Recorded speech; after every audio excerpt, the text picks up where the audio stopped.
Well, good evening. My name is Eric Travis, and I have to introduce myself. So, thank you. Man, like Frank, yeah, public speaking is kind of, one of my challenge areas. So I'm appreciative to Pastor James for giving me this opportunity. What I want to talk tonight is just kind of a little bit about my story as well, and a little bit of where the Lord took me, and kind of bring a challenge for y'all. And I grew up in church, and I had a lot of knowledge, and but I never really had an opportunity, or I missed something along the way. I didn't do something that was very key to having a relationship, and that was to have a relationship with Christ. And I kind of left the church, in my teen years, and went off and kind of, did my own thing, and really, screwed up a lot of things in my life. And but thankfully, the Lord wasn't done with me. He didn't just, fill me with some knowledge. He had a plan for me to come back to Him. And I have a quick verse I want to read as He, began to change my life. Proverbs 13:20. Starts off with, he who walks with men will be wise. And as I came to a place of recommitting my life to the Christ, I sought wise people. And my wife and I were going through a troubled time, and we were able to get into a marriage class in a small group setting with some people that were strong in their family, in their marriage, and they mentored us and took us through a lot of things. And I sought out a men's group. I wanted to build a relationship. I had a great relationship with my dad, but I didn't know how to have a relationship with Christ. But the things I was doing weren't necessarily intentional to build relationships, but God was intending relationships to be built. So went to a men's breakfast, and God changed my life from there.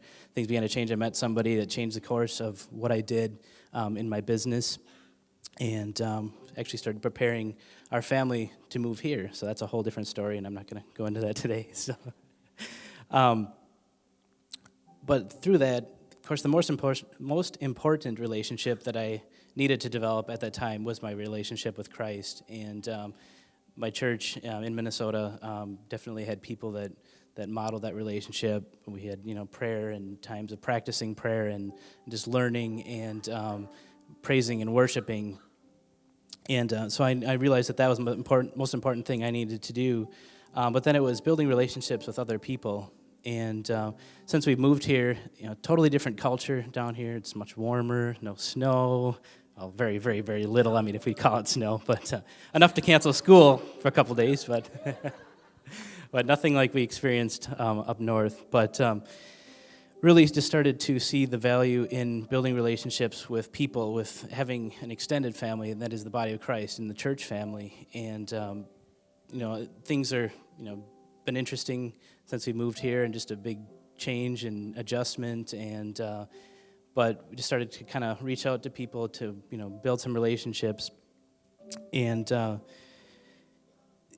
biggest thing that I've seen through that is that you need to be intentional about doing that. You can't just expect someone to always here we're very good about going up to people and saying hello, good morning, and everything, but to do that, to build those relationships, you need to be intentional. You need to be one of those people that are willing to go out and shake those hands, to say good morning, to say hello, to share the love of Christ. So I've been so blessed with the relationships, and my time is ticking.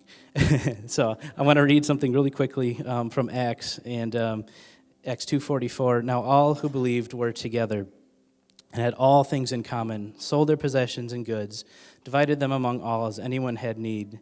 So continuing daily with one accord, breaking bread from house to house, they ate their food, and with gladness and simplicity of heart, praising God and having favor with all the people.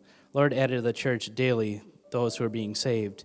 My point for reading that is, they were in a church setting, the temple setting, but then they also went out from there. It was more than that. They gathered in the homes. They were with one another, and pretty much sounds like they had a continuous life group to me. So I love our history here. We saw the picture on Sunday of Bishop actually pulling down the sign saying they're meeting in the home. And so they went from a small group, developed a church, they grew. And my challenge to you today is that we need to not forget where we came from as a small group.